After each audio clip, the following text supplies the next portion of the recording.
To the Mauthe Center.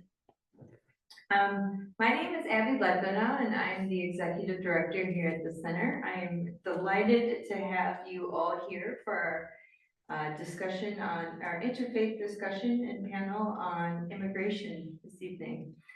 The Center's programs create community conversation and interfaith connection among college students and community members of Northeast Wisconsin and beyond. One of those connections is occurring this evening. I am pleased to welcome you to the, I said that already, but I'll say it again. I'm pleased to welcome you to the Interfaith Panel discussion on immigration. Tonight's panelists are all members of the Bayside Men's Interfaith Group that have been meeting at the Mauthe Center for the past several years. I'm excited to introduce to you tonight's moderator, Matthew Sullivan. Matthew is an author and graduate of St. Norbert College, a congregant of Green Bay's local synagogue and a lay leader in training. He is currently the newest member of the Bayside Interfaith Group. Matthew has a professional background in Holocaust education with a specialization in the Auschwitz-Birkenau camp complex. Please join me in welcoming Matthew to the stage. You're going to sit right there.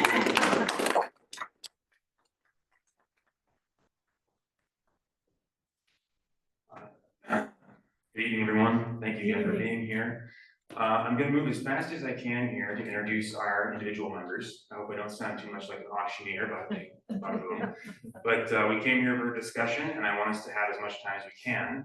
So we'll get names out of the way, and then each member will have a maximum of 5 minutes to speak about their own personal perspective on the issue of immigration through the lens of their respective faith, after which point we'll open up the floor for discussion, first between ourselves and then hopefully with some of you all as well. And again, not to sound like a broken record here, but the question each of us should be asking ourselves tonight is, how does what my faith teaches tell me how that we should be treating other human beings? So we're not here to talk about immigration policy under Trump, under Biden, under William Henry Harrison for the 1 month that he was in office. We might be dealing with how we believe those policies should be enacted in practice, but the policies themselves aren't what we're discussing here tonight. But I'm sure that the Mauthe, as they have in the past, will have plenty of events and opportunities for you to engage in our national civic discourse. So without further ado, over here we have Bob Cook, furthest on my right. He's a member of Spring Lake Church, an evangelical Christian congregation here in town. When Hmong refugees from Vietnam began to arrive in Green Bay in the 1970s, Bob's wife became involved as an English tutor, helping immigrant families to integrate into our community. A retired high school teacher, Bob has been a member of BIG, that's B-I-G, Bayside Interfaith Group, for 15 years. Next up in the middle here, we have Don Dahlstrom, an interdenominationally cooperative follower of Christ, currently affiliated with the ELCA Lutheran Church. A career in manufacturing traveled Don all throughout our lower 48 states, as well as to India and the European Union, exposing him to a variety of different religious and cultural perspectives. He is a founding member of the Bayside Interfaith Group, having been with us now for more than 25 years. I've got my friend Bob Dick here on the end. Bob wants me to let you know that he is retired from everything, apparently, but for our group. So we're really lucky to have him here with us. A representative tonight for the Jewish perspective, Bob is a husband of our local rabbi, Shana Bacharach. While Bob is always happy to answer questions about Judaism, he respectfully asks, as do I, that during our panel you restrict your questions to the topic of immigration. Right, and here on the end, we're switching over to the far left. We have Dennis Rader. Dennis is a Catholic, a former Catholic priest, and a member of several interfaith and liturgical organizations. Trained in Rome, he was a Latin translator at Vatican II, but later resigned from the ministry in 1971 to pursue a career as an attorney. Upon his retirement, Dennis began to volunteer at our local Hispanic Resource Center, where he assists immigrants, both documented and undocumented, to resolve legal issues pertaining primarily to family law. In the middle, we have Fred Stieg. Fred Stieg, a member of Peace Lutheran Church, a local evangelical Lutheran congregation. Fred is a retired public school administrator and high school teacher, and is another founding member of the Bayside Interfaith Group. Now bear in mind, folks, this man was a school superintendent, so we best behavior. And last but very much not least, we have Bob Wagner, a member of the Baha'i faith and a member of BIG for at least a dozen years. Now, I'm personally very much looking forward to hearing Bob's perspective because I don't know a whole lot about the Baha'i faith myself, so we'll all be learning together. But here's a story that's similar, if you'll remember, to what we heard about our first Bob Cook. Bob Wagner here, his wife volunteered to help resettle Baha'i refugees from Iran in the late 1970s. All right, so gentlemen, let's get started and hear your thoughts. For the audience, again, my name is Matthew. Hopefully we'll have some time here to include you, whether you have questions or things you'd like to add. I'm sort of a moderator, so if there's a screw up, throw your tomatoes at me, please. I'm young, I can take it. Thank you. Cook, if you would like to get us started. Okay, do I need that? No, can you hear me?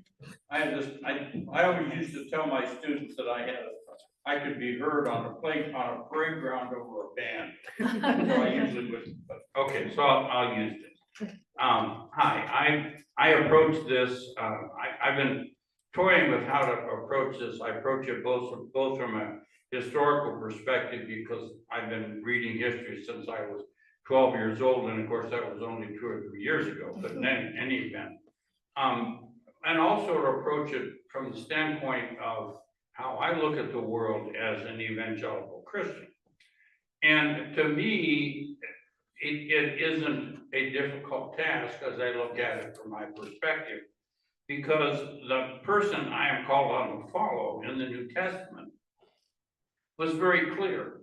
If you read much of the New Testament at all, you'll find that Jesus at one point, when people were asking him who was his disciples, he said, well, those of you who have fed the poor, those of you who visited people in prison, and people said, well, when did we ever do that? And Christ's response was, when you did this to the least of me and my brethren, you did it to me. So as a follower, as a Christ follower, I am called on, I believe, to utilize that very same attitude when I look at people in this country. And I don't really care what color you are. I don't care what sex you are. I don't care what your sexual orientation is. I don't care where you came from. I am only concerned with the fact that you are a human being, that I am called upon to respect and love you as a fellow human being, and that's it. So beyond that, if you want to look at how do I look at immigrants from my perspective as an evangelical, and I cannot claim to be the spokesperson for every evangelical Christian in the United States of America, because obviously I'm not. But that's how I approach the whole issue. I approach it, I believe, in the manner in which I am, excuse me, I am called upon by the one I serve to do. I'm done. You promised not to knock things over, so. So if things get a little quiet, and I will not. But I'm sitting amongst Bobs here. So this is Bob and company here. No. I'm sitting between. Okay, my name is, obviously, you said, Don Dahlstrom, and I grew up in northern Wisconsin. And I know my wife has mentioned many times, cannot believe that I am as confused about faith as I am, because my family is not confused. They have all the answers to all the questions. And I have all the questions and none of the answers.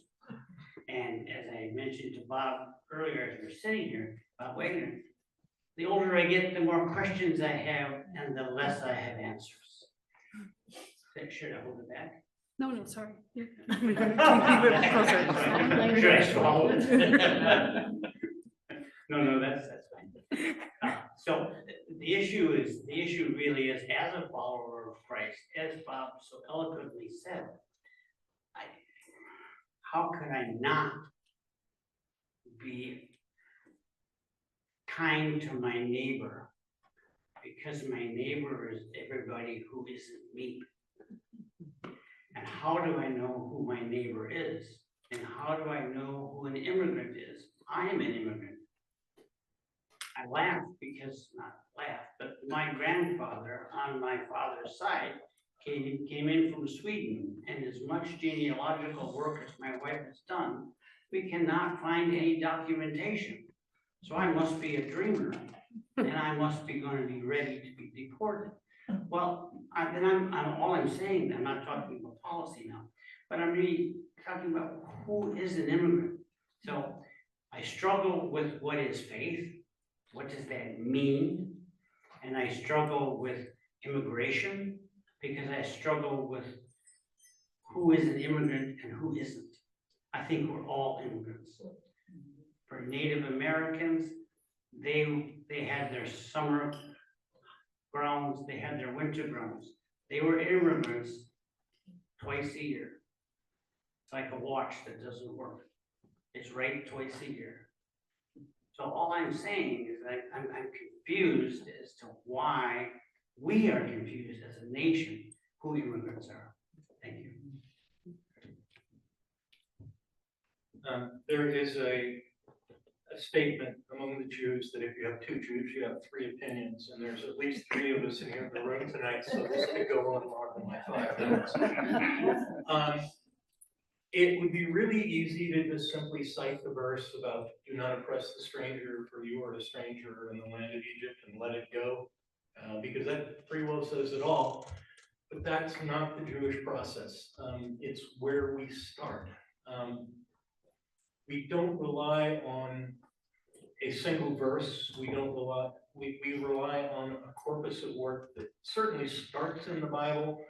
But the Bible can very often contradict itself, and it's very easy to go back and forth and cherry pick. And also, chapters and verses are not even a Jewish thing. It's a Christian invention. It's one we think is awesome.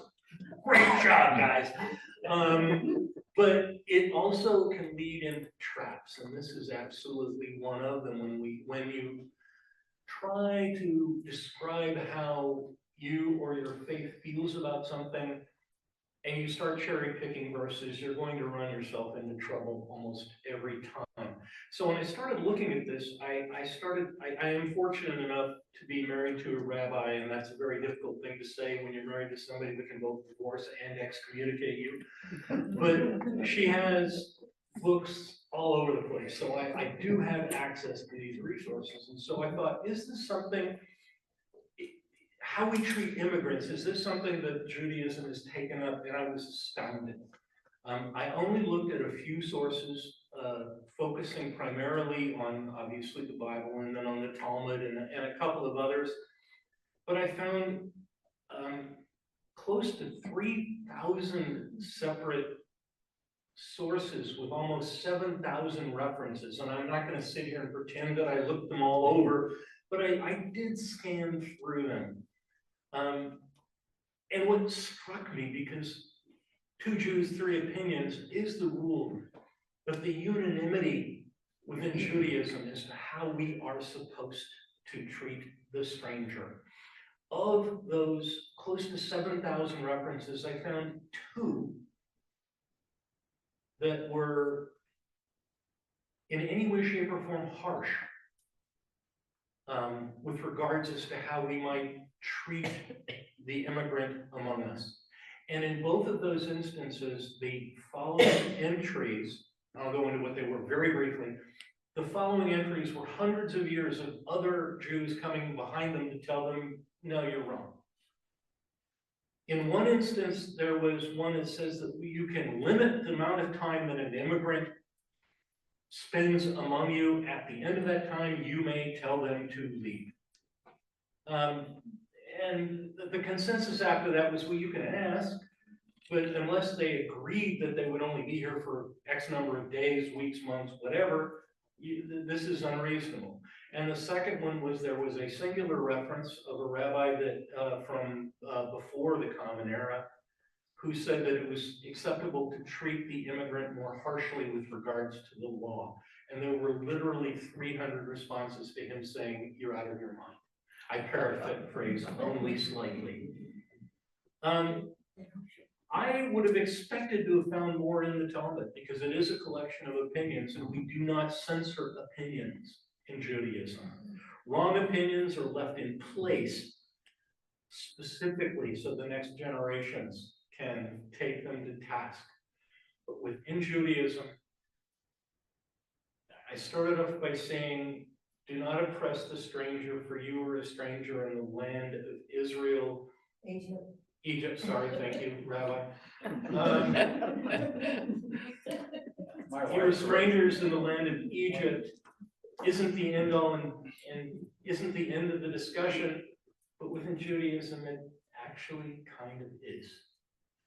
That we have a moral obligation to treat everyone. And the stranger is singled out. The immigrant is singled out as somebody who is worthy of our respect, of our compassion. And quite frankly, hundreds of those references that I made were of rabbis describing the addition that the immigrant brought us, how they made us, the Jews, stronger from their presence. So I do stand here with a singular opinion within Judaism because Judaism apparently has one. Got one here. Oh, then I'll keep this one here. We want to go alphabetical. All right, keep notice. We go, okay, this That's goes. one. Okay. Let me begin by saying that truthfully, I've had some difficulty approaching the issue of immigration from a strictly religious perspective, not because I view it as being a fundamentally political issue, but because my understanding of how we should navigate the world is very practical and not very mystical. To explain what appeals to me most about my Judaism is the way in which it invites me to ask questions. And if we look at the book of Genesis, we find the story of Yaakov, known to Christians as Jacob, who during a nighttime journey is made to wrestle with an agent of the divine, an angel. They come to a stalemate, essentially, until the angel cheats a little bit, remarking afterwards, "You shall no longer be Jacob, but Israel, for you have striven with beings human and divine." So we are left to infer from that that Jacob's new name has been given him on the basis of a striving, of a struggle. And by the time we arrive from Genesis to Exodus, God is referring to all of Jacob's descendants, Israel's descendants, as Israelites. Meaning that while Jacob's struggle against the angel was, in Torah, a physical contest, that same struggle has since been extrapolated to apply to all Jews in a spiritual sense. We are descended from that struggle. It continues into our time, and perhaps I would think for all time. Some believe until the coming of the Mashiach, the Messiah. All of this to say, I am therefore personally far more interested in the questions surrounding a given issue than I am in finding an answer to that question. There are two reasons for why that is, and the first is that I understand that I have neither the wisdom nor the moral authority to definitively answer the trickiest questions we face in life. The second is that I see no reason to need to justify good conduct through Scripture when the rules that our Scripture provides us are so very, very cut and dry. And likewise, any attempts to rationalize cruel conduct through Scripture do not hold up under scrutiny. To elaborate, we as Jews have 613 mitzvot, 613 commandments. Now, only about 60% of those still apply to modern life as we no longer leave burnt offerings in the temple, etc. But that still leaves us with 369 commandments. And my understanding is that in Christianity, only 10 are really recognized and observed. So what's interesting about this is that while Christians do have the text of the Torah more or less in their Old Testament, Christian teachings place different emphasis on different parts of that text. For example, in the Old Testament, we find in Leviticus the following statement, as Bob alluded to: do not, this is a wrong bit of Leviticus, I believe. Do not pervert justice, do not show partiality to the poor or favoritism to the great, but judge your neighbor fairly. So to look at the same line in Torah, you shall not render an unfair decision, do not favor the poor or show deference to the rich, judge your kinsman fairly. Same thing, right? But here's the kicker, is that for us, for Jews, that little part of Leviticus is a command. It's a mitzvah that we as Jews are duty bound to uphold. So what does that matter? It's not in the 10 Commandments, right? So that might make you think that it's less important. But if we look at the Mishnah, which is a book of oral Torah containing Jewish legal interpretations, we are given from Rabbi Yehuda Hanasi the following warning: be as careful with a minor mitzvah as with a major one, for you do not know the rewards of the mitzvot. Consider the cost of a mitzvah against its rewards, and the rewards of a transgression against its cost. So what is being described here by the Rebbe is a scale. You might be able to earn an earthly reward by committing an act of wrongdoing in this life, by violating a commandment, but every violation you commit comes with a cosmic cost, and this is a cost that only God and God alone would know. We're just funny little ants on a blue marble. Whatever God knows and understands is completely inscrutable to our limited intellects, but we all want to be good, right? So since we really don't want to overtip our cosmic scale in a bad direction with bad behavior, then best practices would probably dictate that we should follow all of the rules, all 369 of them at this point, which would seem to indicate that every single one of our commandments is equally as important as any other. So I confused my Exodus and my Leviticus before, but this is the verse that Bob was alluding to. So when we look at Exodus 22:20, you find that commandment, you shall not wrong a stranger or oppress him, for you were strangers in the land of Egypt. That commandment is equally as weighty as any other. Not even the 10 commandments found just a touch earlier in Exodus, you shall not murder, you shall not commit adultery, etc., can be considered more important than you shall not wrong a stranger or oppress him. And there's not really a way to get around that one, is there? It's pretty cut and dry, as I said before. So when I say that I often navigate the world from a more practical perspective, what I really mean to say is that I'm not typically asking God to intervene in my decision-making very often. I don't feel that I need to. Definitely not because I'm infallible, but because the guidebook is already in my hand. I know the rules. We as Jews are tasked with interpreting them in practice, but the rules are already set. And the humane treatment of human beings is just one of those rules. Thank you. Oh, I'm sorry, I'm still trying to go alphabetical. My wife, Martha, and I are from Washington Island and are active members of members of the Baha'i faith. Martha's not here, probably for the same reason that that you alluded to. Not that we started out that way. I was born in Manitowoc, Martha in Sturgeon Bay. We were both from Roman Catholic families. Met in Milwaukee, Marquette and Cardinal Stritch. From there, I went to graduate school at Northwestern, became a physicist. Noticed that there was a Baha'i temple on Sheridan Road in Willamette. Didn't know much about it.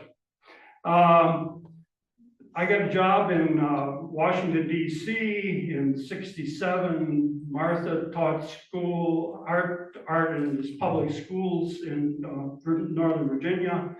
I got a sabbatical in '76 at Caltech. Martha went along. She met a Baha'i in Pasadena City College doing art. Talked about the Baha'i faith. We returned to DC. Martha signed a card which declared that she believed that Baha'u'llah was the manifestation of God for the present era. Me, I remain secular humanist. Baha'u'llah, Arabic for glory of God, is the religious title for Mirza Hussein Ali Nouri. Born in Tehran in 1817, he was the son of a land-owning notable from Nur. In his youth, he got involved in religious activities at variance with the Islamic Orthodox establishment.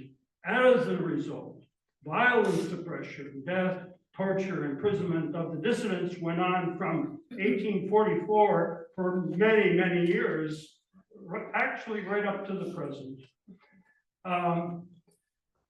Baha'u'llah was thrown in a Tehran dungeon for 4 months in 1852. During his imprisonment, he had mystical experiences of concerning his divine mission and the promise of divine assistance. He was released in early in 1853 and banished from Iran. I guess really he was the first immigrant the first immigrant Baha'i. He journeyed in the winter to Baghdad, where he lived for about 15 years.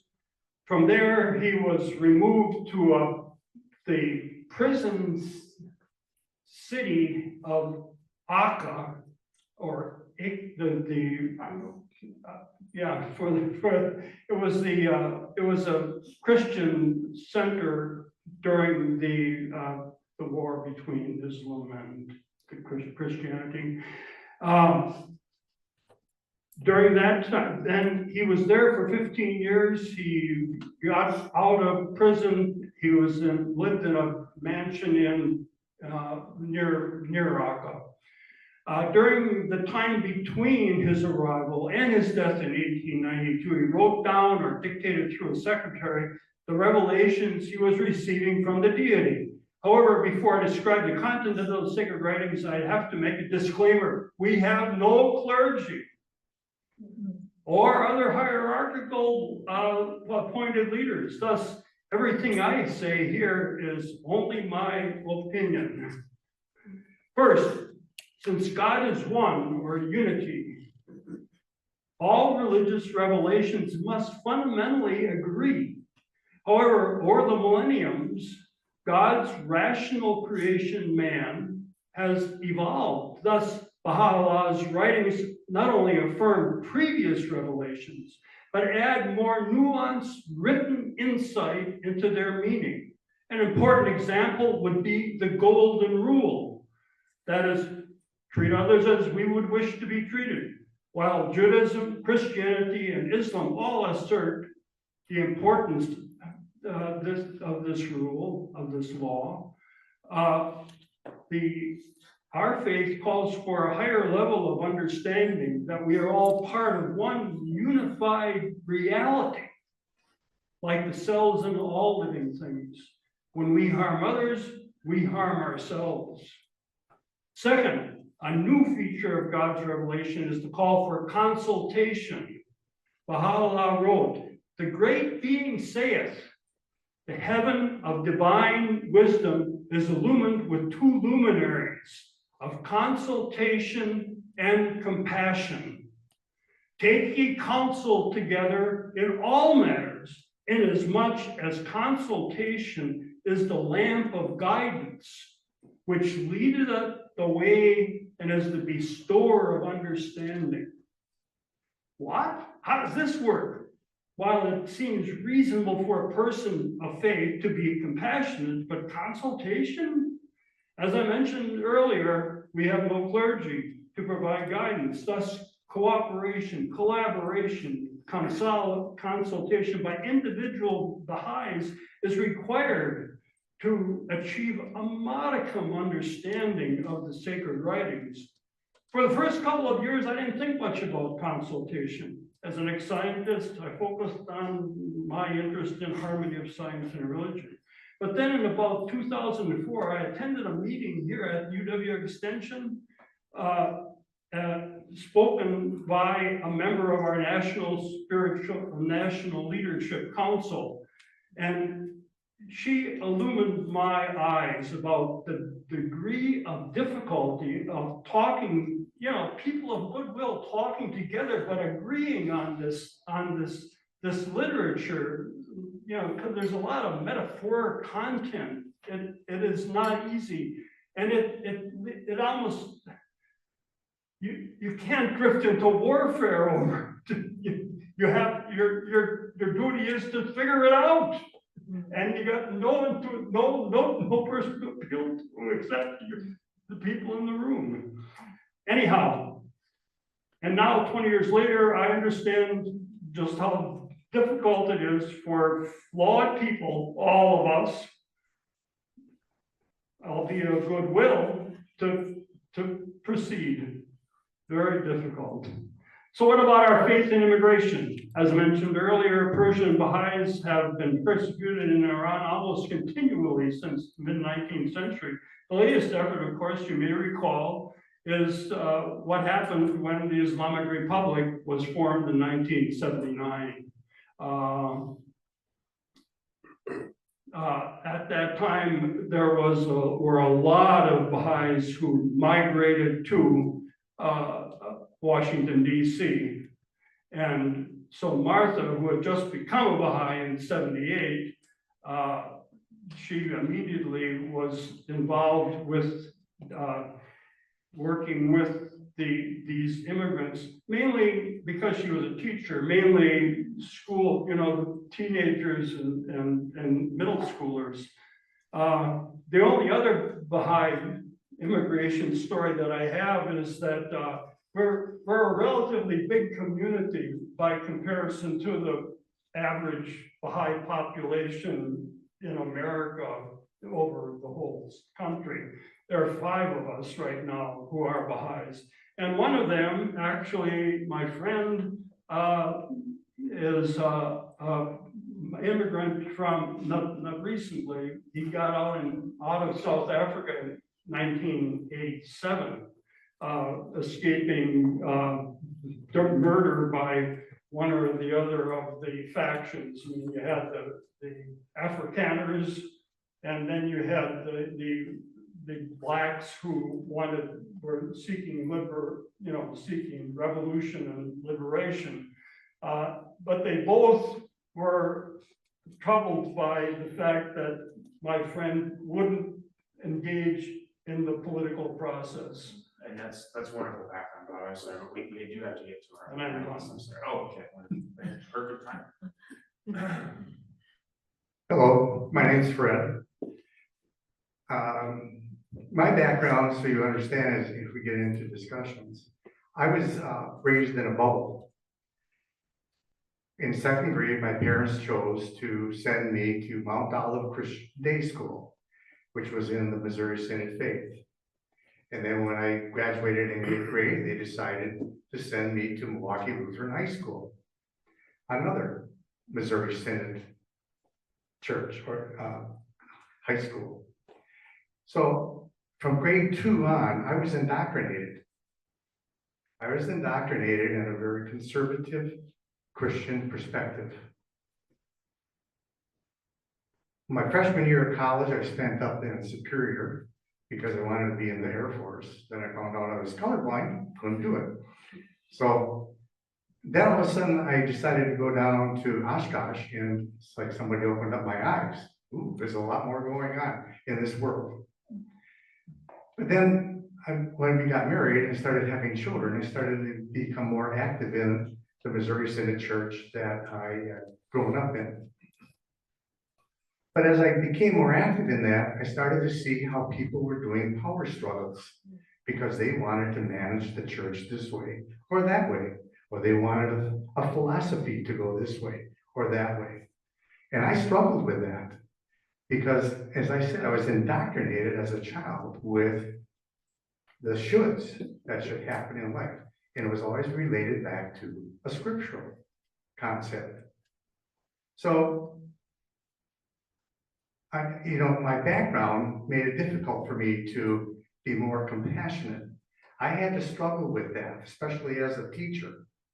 And then when I moved into the administration aspect, it started to get easier for me because I had a lawyer friend that I could call and I could discuss it with him because I knew he was a Christian. And we discussed what's the right thing to do. And I remember Dennis and I called him on the phone one time and I said, we're about ready to discharge a teacher. And I said, Dennis, what's the Christian thing we do here? We're going to destroy a family if we do that. How do we treat that? How do I deal with that? And we talked about it. I decided we're not going to discharge this teacher, but we're going to work with them to make sure we don't have these same kinds of problems again in the future. So although I had a very conservative background, life started to help me to understand what it meant to be a Christian and to share and be compassionate. And I'll sum it up by saying back that the one story that was always consistent, whether I was in a Missouri Synod church or I was out at the ELCA church that I presently belong to. And that was the story of the Good Samaritan. Matthew and or Bob, correct me, but I grew up with the belief that a Samaritan was a Israelite, that the heritage had been taken to Babylon, and then when Babylon fell, the Jews were allowed to go back, or the Israelites were allowed to go back to Israel. Some stayed in Babylon. But they were given the name Samaritans. Is that close enough? 10,000 feet, it's not really. It was a sect. I think It's a sect of the Israelites. within. Right. The Samaritan, the Babylonian, the Assyrians, when they conquered Israel, they moved peoples around. So most of the people there were not from there. Right. So they weren't Israelites left behind. There were people moved to there. So when the Jews came back from Persia, it was a different people entirely. Correct. And that's why I wanted to clarify that if you're just familiar with the story, but not the background. So thank you. But, you know, I've been since I graduated in high school from 61. So my memory doesn't serve me that well at all of these things. But the important part of that story is that this person was a different sect, but took care of someone else. And that's what I thought it was important about that story. And I tried to look at life. How am I going to be, like George H. Bush, a compassionate Christian? He said compassionate conservative, but I like a compassionate Christian better. So for me, it is a struggle because I was indoctrinated as a child in this very conservative approach to life. Life is black and life was black and white. And I know now that there's a lot more gray than there is black and white. And then try to deal with that when you're dealing with other people. So that's where I'm coming from. I'm still struggling with it. Every time I have to deal with one of those situations, I just pray. And I give myself time to process it. So bear with me tonight as you see me thinking, if you ask a question. Thank you. Thank you, Fred. I remember the call. I'll begin with the faith issue. In today's world, faith is often passed off as sending thoughts and prayers after a tragedy or addressing a social issue. I could not disagree more. The editorial in the recent issue of the National Catholic Reporter is entitled, "Prayers Are Not Enough in the Epidemic of Gun Violence." Not only gun violence, but immigration and poverty and all the rest. Include them all. From grade school, Catholic grade school through graduate school, I was told our faith is never meant to be confined to personal piety.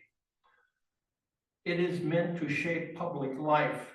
The editorial quotes from the Catholic New Testament letter of James. If a brother or sister is naked and lacks daily food, and one of you says to them, "Go in peace, keep warm and eat your fill," and do not supply their bodily needs, what is the good of that? So faith by itself, if it has no works, is dead. I think this applies not only to gun violence, as I mentioned, but to immigration issues and other social issues. Some Catholics, by name, including our vice president and other MAGA-aligned Catholics, have suggested that prayer and only prayer is sufficient to resolve these issues. These people, I'm sorry, I consider them to be theological charlatans. They betray our Catholic tradition and our responsibility as citizens. When leaders insist that prayer is all that can or should be done, they turn a sacred practice into a shield for a lack of political action. President Kennedy, however, in another era, when once asked about the efficacy of prayer, answered, "Pray as if it all depends on God and act as if it all depends on you." And I think that's a nice way of putting it. Now, I'm a hobby hobbyist maple syrup producer, and I remember reading that in the pre-Civil War days, abolitionist ministers and pastors in New England, in addition to asking for prayers to end slavery, would tell their congregations on Sunday morning they had a moral obligation to produce as much maple sugar as they could so they could bankrupt the slave plantation owners who produced cane sugar. So faith has an economic power. The economic boycott of apartheid South Africa brought down white supremacism. The Montgomery, Alabama bus boycott integrated the city transportation system. A faith-based moral obligation argument works well with an economic arm. So how do we go about using this faith and work process in addressing our broken immigration system?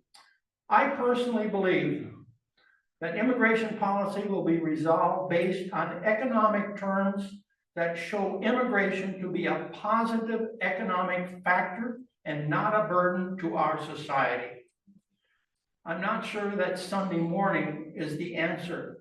I think all the rest of the week is the answer, including politics. We need faith-based groups to initiate and take action based on their faith. First, I have 9 different suggestions. First, we should loudly debunk the totally concocted myth that immigrants are taking jobs away from citizens. Statistics show that those jobs are not being fulfilled by citizens. You won't find many Caucasians shoveling manure on the farms.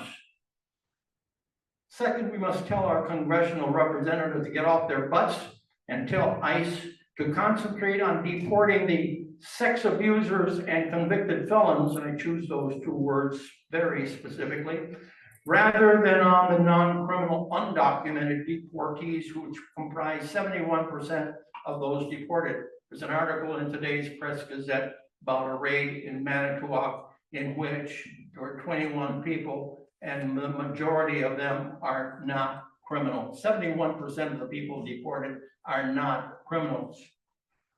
Third, we should point out that undocumented immigrants paid more taxes last year than Amazon, GM, IBM, and Netflix combined. That's substantiated by PolitiFact. Undocumented immigrants paid between $66 billion to $96 billion in federal, state, and local taxes, compared to the corporations who paid $5 billion in 2022 and $15 billion in 24 and in federal income taxes. Fourth, we should inform our anti-immigration friends that second-generation immigrants have the highest percentage of new business startups of any generation in our society. Is that economic? You betcha.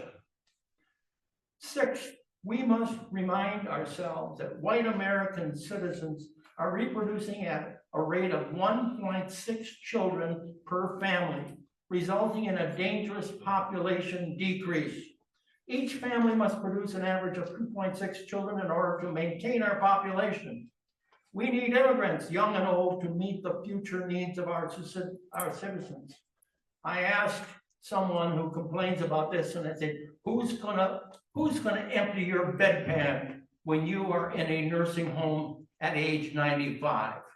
It's not going to be Robert, it's going to be Roberto or another name. Dennis, do we have your faith-based perspective? Yeah, I mentioned the faith perspective is, all of this is faith-based. I don't have to mention faith. This is in light of what my faith tells me to do. We must contact our elected representative to express our opinion and financially support candidates who reflect our point of view, both economically and in terms of what our faith tells us to do. Eighth, we must be willing to engage in civil and respectful conversation with people we disagree with on the issue of immigration. Ninth, we must constantly insist that the future of our country depends upon an influx of productive immigrants and not their deportation. I've been involved in this community for over 50 years as a management labor attorney. With respect to violations of labor law in Northeast Wisconsin, I know where the bodies are buried. In the hospitality business, and our hired people in the hospitality are hired at less than $40, 40 hours a week at $5 an hour.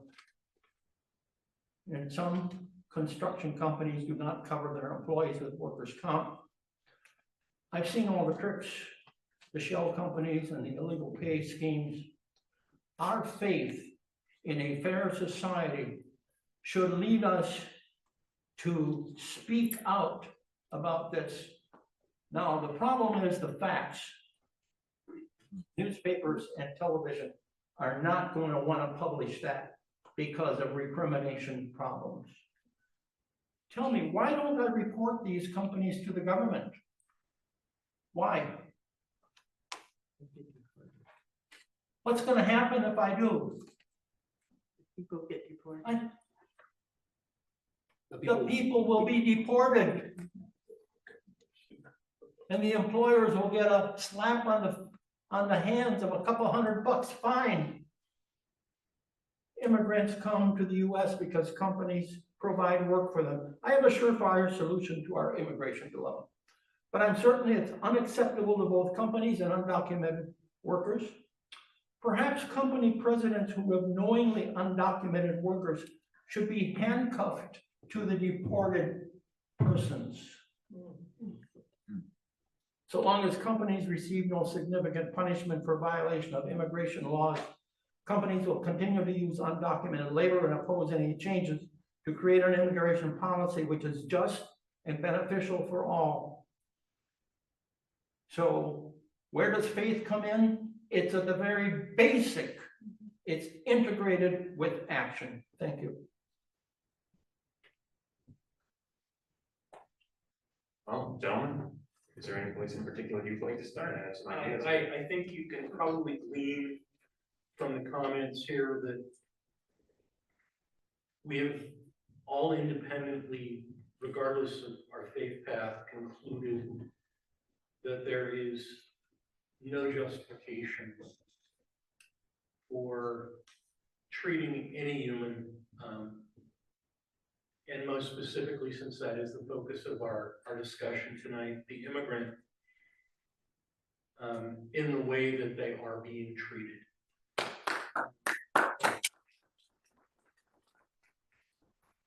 If there is someone that can make a faith-based argument to the contrary, I would love to have that discussion, because again, within Judaism, I'm obligated to listen and respond with facts. I sense it's not coming out of this room tonight, but that's an open invitation, I think, for anybody on this panel. If there is an argument from a standpoint of faith that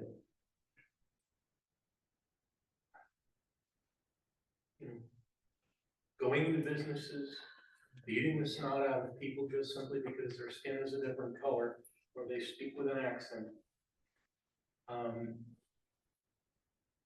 can't be supported by any person of faith. And that's an absolute. Are there any questions or comments, either from the panelists or from out here? In the back. First, I want to just ask, because you are all male. There used to be a women's group too, but What was that? Are there any females in the interfaith group? Is just a first question I have. There was a female interfaith group. I think they're kind of on a hiatus, and in point of fact, we were born of that group. I mean, they had their group first, and then we formed apparently about 25 years ago. Because I've been seeking an interfaith group. Okay, and I did talk to Matthew about that. Good. But I just want to comment a couple things that I've heard tonight as followers of Christ. And I've kind of heard that all my life, and even in the Catholic Church, they're still saying that, as followers of Christ. And I really think we need to look at that differently. You know, we can say we follow this, we follow that, but I really feel internalize Christ. That's what needs to happen. Internalize Christ, the person, the values. So I don't appreciate that all the time in the Catholic Church, say we're disciples, we follow. No, internalize Christ. That's number one.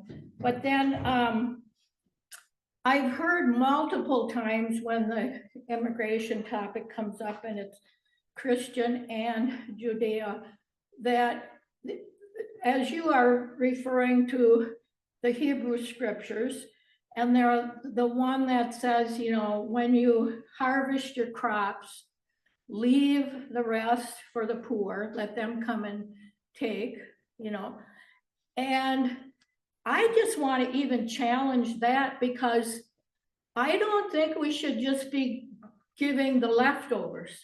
That's not how I hear it anymore or see it, when number one, we're called to love God, love others. They are one commandment.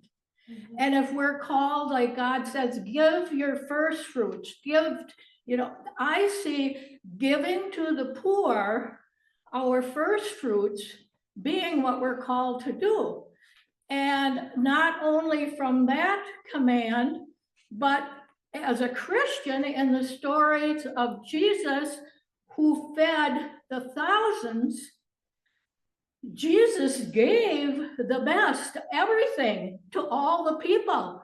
And it was the fragments that were collected after. It doesn't really say where the fragments went, but there were fragments because Jesus gave the best, to everybody who was there. So I do believe, maybe it's because I'm female, and my perspective is we all belong, we include everybody. That's how I was raised. That's how our gatherings were. You don't leave people out. And so I'm interested in sharing with groups because I do come with a different perspective, and I just shared a couple of them with you. I'd like to also share. The verse you quoted is one verse of many. Yes. In fact, some of the verses from Leviticus will be in our Torah reading this Thursday afternoon. The Torah, the whole Bible, at least the Hebrew scripture, is full of giving. Yes. It is. Where do you think these teachings originated? Yes. It's not just Christianity. Yeah, I agree with you. We are created in God's image. Right. Why is that the first thing we learn in the Torah? It doesn't start with a command. It's like everyone was created in God's image. And it is a very serious, almost a capital crime to embarrass another person. So we have to start embracing all. Yes. This is faith, and we're finding common ground. And we've all found common ground tonight. And that's the remarkable part. So as far as an interfaith group, including women, I do want to mention that when we're talking. After our mini holidays coming up, that's a discussion. When you make your statement about internalizing your faith, you may have noticed I just immediately handed the microphone to Don because I'm gonna go out on a limb. You got something to say there, don't you? I do. And the reason I say that is I'm not going to get involved in semantics. I am a follower of Christ. I do not know what it is to internalize Christ, but I do know I have a vision in my mind's eye of what Christ expects of me. I'm not a follower of somebody 2,000 years ago who walked around in sandals. I am a follower of the Spirit of Christ. Matter of semantics, but that is what I do. One wants to internalize Christ. I'm not sure what that means, but I have no problem with it. As somebody who has traveled the world and spoken to many people, as you can probably tell, I've got nothing else to do when I'm a consultant, so I just sit around and talk. I'm supposed to be collecting money, but whatever. And people throughout the world are decent. I seldom talk to people who are Christian, because Christians are closed-minded. Some are. Well, I can't speak to that. Yeah. I am the black sheep of my family. If you think the Missouri Synod is conservative, wait till you meet somebody from the Wisconsin Synod. I grew up in the Wisconsin. And so when my wife suggested that we attend a Lutheran church and we married Catholic, my children are baptized Catholic. I went to the Catholic Church in Madison. I was refreshed.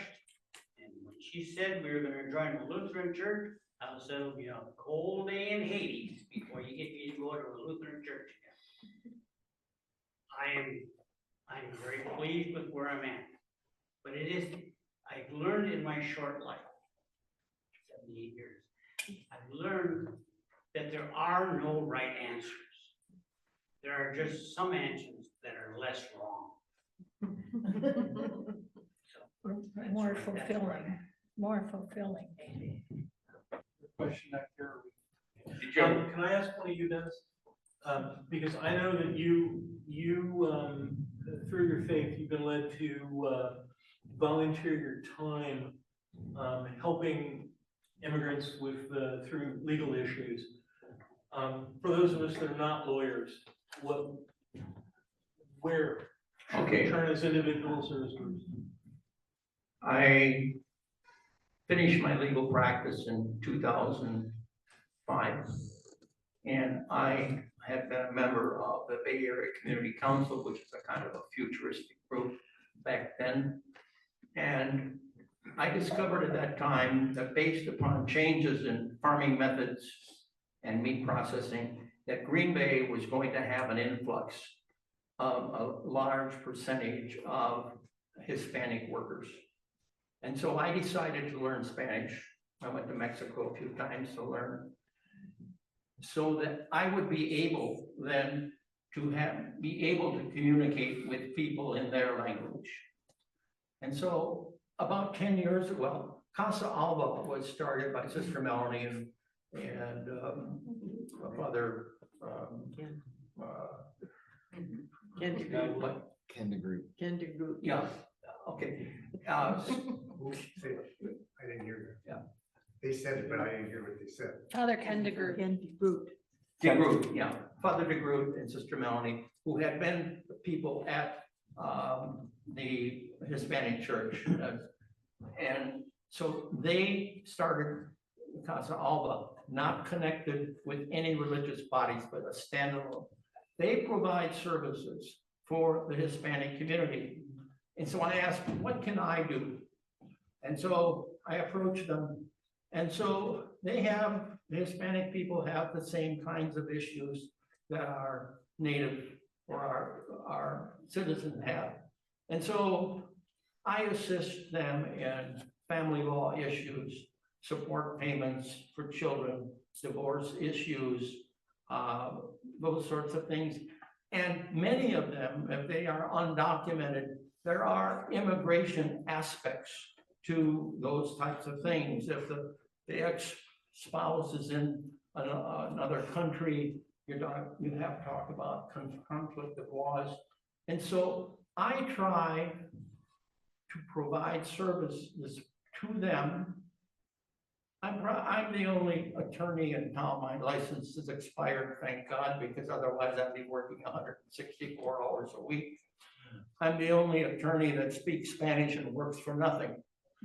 And so tomorrow, for example, I'm at 10 o'clock at Casa Alba, and I will be assisting a family to fill out the power of attorney document, which gives the family the right, if a parent is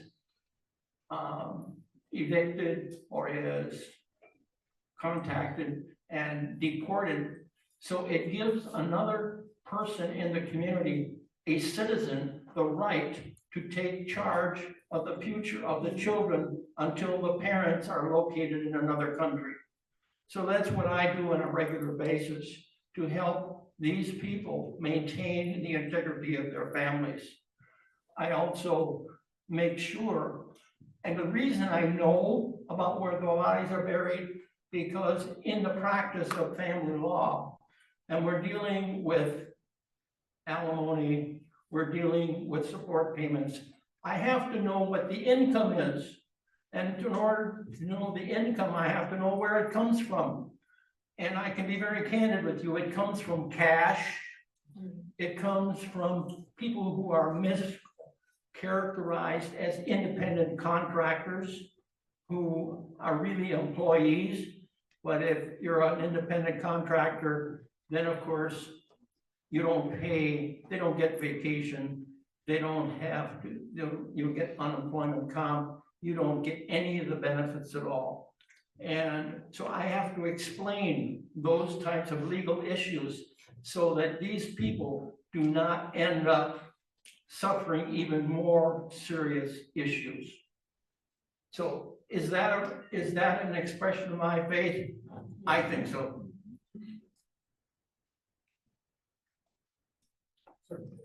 I got a few comments. I don't need to. I've got a few comments. First of all, I absolutely agree with her that where are the women? The second question is, where are the people who do not subscribe to any religious, where's that whole group? Would be a good, I mean, it's a wonderful group that we got here, and the discussion is wonderful. The work that's going on is wonderful. But where my real question came in is that, we talk about the Christianity and the moniker that's used by too many in the news is this evangelical Christian, whatever, and they're hiding behind that to do the most atrocious things to our people. How do you guys deal with that? I have real issues with people who are using evangelical Christianity as a tool for oppressing individuals, because I'm sorry, my New Testament doesn't say that. And to be honest with you, there's a passage where Paul is talking to Timothy and telling him that all scripture is inspired by God and is good for to live your life by, to quote it liberally. Well, the problem is that we evangelicals sometimes forget that the only scripture that Timothy had at the time was the Old Testament, the Torah, the Talmud, and the prophets. The New Testament didn't come along till around 1500 AD. So while we can take what Paul said to Timothy and apply it forward, if you're really talking about it, you're talking about taking a look at what the two gentlemen here who are Jews have said, and that is that scripture is clear as to how you handle immigrants. Now, as to why there aren't people of no faith here, that's a good question. We're an interfaith group. We've tried to get members of Islamic Muslims to join us. We've had, the singularly bad luck in trying to do that. I think it's because it's called an interfaith group, which kind of implies that we all have some sort of faith.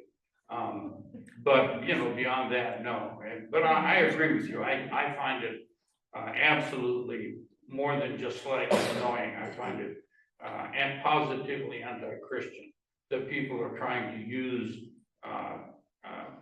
evangelical Christianity as a crutch or as a means to argue that we need to oppress people. That is not in my New Testament.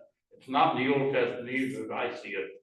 And so, no, I as an evangelical who believes in Scripture, that annoys me probably more than anything else. It's gotten so bad for me that anytime I hear the words evangelical Christian or Christian faith or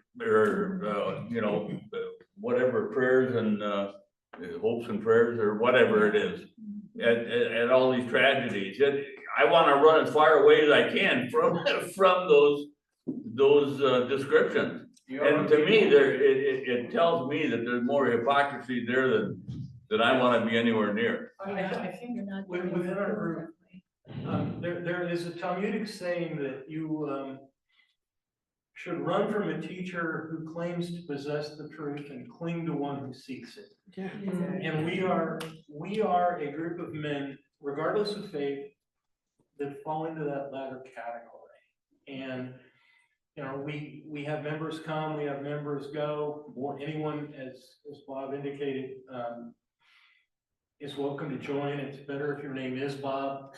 But it keeps it less confusing. But yeah, we are, the focus tonight was from a standpoint of faith because that's who we are. And again, we are a men's group because we were born of a women's group, kind of opposite of Adam and Eve. But yeah, all are welcome. You are welcome. If you want to leave your name and number, we'll let you know when we get together next and jump in and give us your 2 cents worth because it's worth more than 2 cents. Just real quick, the reason I'm a founding member of this group is because I do not know what faith means. I do not know what faith is. So in answer to your question, yes, I'm affiliated with the ELCA, yes. I'm born Christian. I'll probably die as a Christian because that's all I know. But I also know that there are a lot of people out there that are not Christian, that are better and more gentle than I'll ever be. And that, you don't need to be Christian to be gentle. So if you're agnostic and you're gentle, you are following Christ whether you think it or not. At least in my perspective. At least in my perspective. Okay. In response to your question, there's a book by Tim Alberta entitled The Kingdom, the Power, and the Glory. And I'm not condoning what he is sharing and finding out about the evangelical churches in the South, okay? But it will give you an idea of what is happening in the evangelical churches in the South.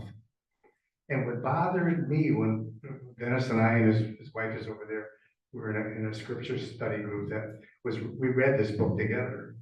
But as we read it, it was frightening to see that the people that Tim Alberta was finding out that were members of these evangelical churches are very sincere in their beliefs. I'll go back to what I said earlier. I was indoctrinated in the law and the gospel. These people that you're referring to, that these evangelicals are very much into the law. And they're using that to be doing many of the things that you hear about the evangelical churches.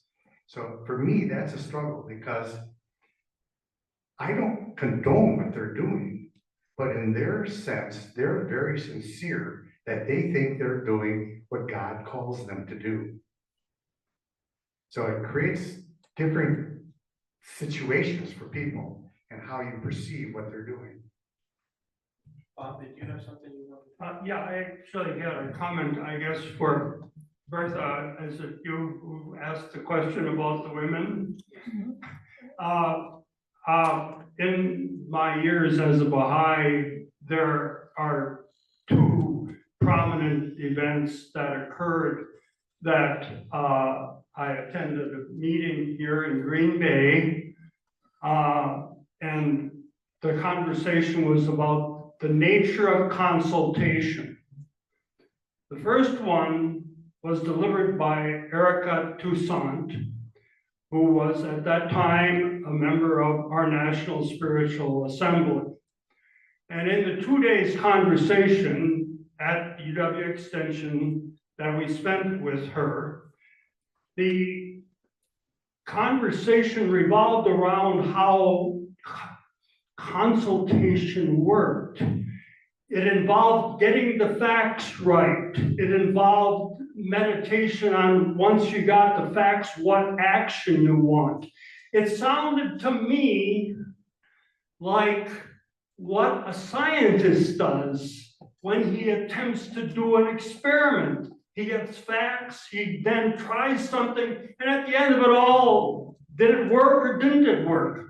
Same thing applies to our faith consultation, get the facts right. And furthermore, Erica said, you know, when you think about this, don't you get the sense that this is the way large bodies of American workers, participants in the secular society have to proceed to get things done right? You don't just have a boss who says, do it and be done with it. The boss, the clever boss, thinks, hey, this is what I propose we do. Do you think I'm making any mistakes? Is this gonna work? Will it be successful? Okay, end of story. I'll move on to the next time I encountered something of significance regarding consultation. This occurred when I attended a one-day, 3-hour meeting with Nancy Murphy, a Baha'i from, I don't know, somewhere out Eau Claire area. And I live on the island, so I got a 3 o'clock sort of a curfew to get back. I mean, I have to get to the boat by 5, otherwise I have to spend the night somewhere. So we were all kind of getting anxious, and we had to leave to make the 3-hour trip to get back to the island before the last boat. And she didn't finish her presentation, but she said, okay, I can't get it all done. Make a friend. Make a friend. In other words, if you consult, you've got to consult with friends. You can't jump into what you might disagree with. You build on you make a friend, and then someday you might actually be able to say to your friend, hey, you know, that's not right. But you can't just say, meet the person who's, you know, the one that you just confront them is not desirable for changing their minds. You gotta sneak up on them. One other question. You know, and actually, I'll be honest, there was a women's group. There was also an interfaith group. I like your question about faith, because I'm still trying to figure out what it means. And we had a group of several churches that we got together and we had services, etc. We wore ourselves out and stopped. It was equal number of men and women, and but Joshua had begun the interfaith groups. There was a women's group and a men's group. The women's group did fall apart. I'll be honest, I never went. Why? Because as a female rabbi, I had to work so hard because it was once upon a time so unusual. So many people didn't think women should be rabbis, and I am totally egalitarian in nature. So the idea of me being in a men or women's group is totally, I couldn't do it. I really hate the concept for myself. These guys have been meeting for about 20 years every month, and I admire that. They have good discussions. So I'm not going to be critical at all, but I know for myself, an egalitarian group, I would love to help to work on that. After, we'll talk later. Jazz, it may be beneficial, and there's 3 employees of a center here, Jazz, Jill, and Abby. If there is a desire for a women's interfaith group, leave your name with, Jazz, I'll pick on you, okay? Because I know you gotta be here later. Let her know, and then she can pull those names together, get your number. So I'll leave it at that. So Let's do one more. And then one more. Yeah. So I have a real world situation in Green Bay, Wisconsin. I dragged this guy right here next to me because he is hopefully going to, we've nominated him, he's going to be our next pastor at Pilgrim Congregational Church. He's from Kenya. All right. And he should obviously join your group. But he has to get his R1 visa to be here for a year and then renew it. He has an educational, he's been here 3 years at Boston University, got masters in theology. He can tell you this. His name is Philip Kuriri. Yeah, you got that right. Kuriri. But I dragged him. I said, well, let's find out. Is this going to be a conversation of faith, or are we going to have a conversation of what I call reality? And Rabbi, I knew it quite well. Honestly, that's why we're up here tonight, Yes. is because we've decided, we made a group decision that we wanted to take it from the former to the latter, and this was a step one. So, Here's your man. Thanks, Steve. Absolutely, please. I think I really want to appreciate what you were doing. I was really curious when I received this invitation. Just coming to the US, you know, I'm a spiritual leader. I've been a pastor for a couple of years in Kenya, and coming at a time when, you know, we are handling this issue, and part of the things I've been, you know, wrestling with is like what is the voice of the faith community about what is happening, and considering some of the things that have been happening. You know, one of my Martin Luther King Jr. says that 10 o'clock is the most segregated time on Sunday in the US, when people are, you know, all these different communities are meeting separately. In Boston, the same place where we worshiped, we had a Chinese church, a Chinese community using the same facility. I came to Green Bay, where we are as a church. There is it Russian community that meets immediately after we are done. And it's a beautiful thing. I'm saying these are all people who are sharing resources, facilities of worship. But it's like the faith community voice is not very solid with regards to the immigration question. So thank you for doing this. So you're going to have to learn Swahili. Asante sana. Thank you very much. I learned Spanish. That's surfing well. I got you. Oh, I thought we were. No, sorry. Yeah, I'll have one more, I guess. So I want to commend you for what you're working on as interfaith dialogue, and may the divine lead you and guide you forward. You asked, one of the blogs asked a question earlier, if there was anyone here who would respond in response to the prevailing attitude of everyone who spoke. And I think there is a response, and I think we heard it at the United Nations speech this past week. So you're talking about, we're in silos here. There's this race and that race and different groups that are trying to do something good together, but it's still isolated and fragmented. There is a group who stole the language and some of the best of the hopes of the faith and faith communities, and anointed someone who has it all together. And his answer is, nobody counts except for me. He had the answer, but it's the wrong answer. So I just commend you for what you're doing. Keep up the good work and expand that. I don't have a lot more to say, but it just seems to me that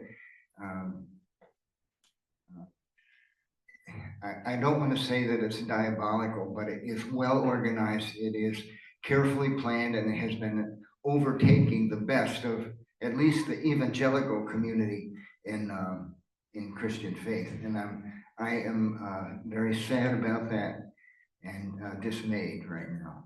But I appreciate hearing you talk and answering questions and working together at a conversation. Thank you. Thank you.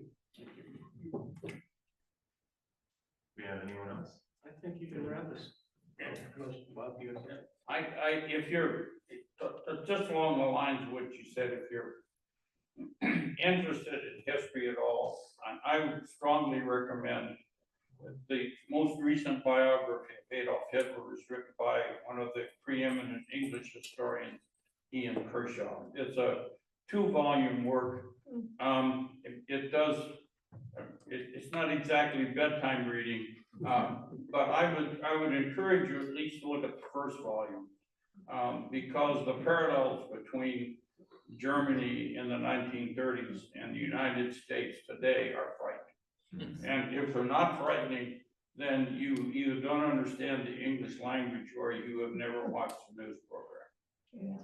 And that's where I would leave it from my perspective. I approach this, by the way, from the history perspective, and there's not a person out here who is not an immigrant. Your parents came, your great-grandparents, your grandparents came here. If you're Catholic, you weren't like us. Us Protestants didn't want to see you because you were going to change our country. And that's the same criticism that people are making today about Muslims and Hispanics and blacks and everybody else. This has been going on since 1800.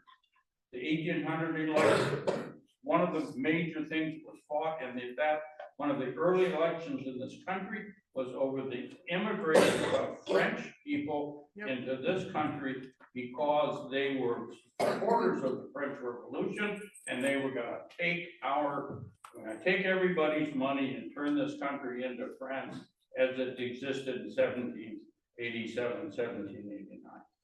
And so this is nothing new, folks. This has been around. And if people paid attention to their high school history class, they would see that.